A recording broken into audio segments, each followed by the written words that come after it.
In this video, I'm going to show you how you can renew your web hosting services or your domain with few simple steps. So if you found this video helpful, I'll kindly request that you support me by liking the video and also by subscribing to my channel. I have here two services, but as you can see, one domain has expired. I only have one now that is active, and I'd like to go ahead and renew the other domain. And as you can see here, I have an invoice that is pending. I'm yet to repay. So to make this payment, first you need to go ahead and visit your web hosting company. For my case, this is my web hosting company. Now, once you are on the web hosting website, look for this option called client area or client login, and then click on it to log in, and it will take me to my client area, to my service account with this web hosting company.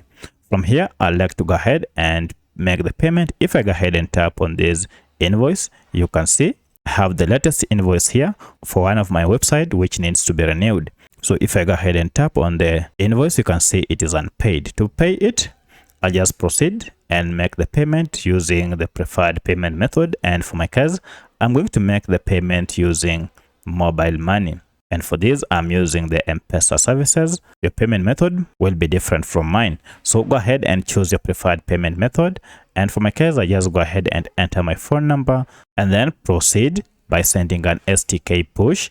And this will go ahead. And now on my phone, I'll receive a payment prompt where I have just to enter my PIN to complete the payment. So I'll enter my PIN and then confirm OK.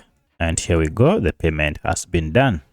Now, once this is done, I can just now proceed and go ahead and complete the order. So for your case, choose your preferred payment method. If it is Visa or MasterCard, you can choose your preferred payment method and it should be done. As you can see, the status has changed from unpaid to paid on my invoice. And down here, you can see a breakdown of what I paid for. And as you can see, this includes the domain renewal and the starter package.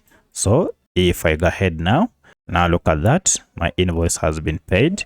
Now if I go to home, you can see now instead of one domain, now I have two domains that are now active and I no longer have any pending invoice. If you go to your email, you should now be able to see a confirmation of your payment. An email confirming the renewal of your domain will be available. If this video is helpful to you, kindly let me know in the comment section. Otherwise, thanks for watching and let's meet in the next video.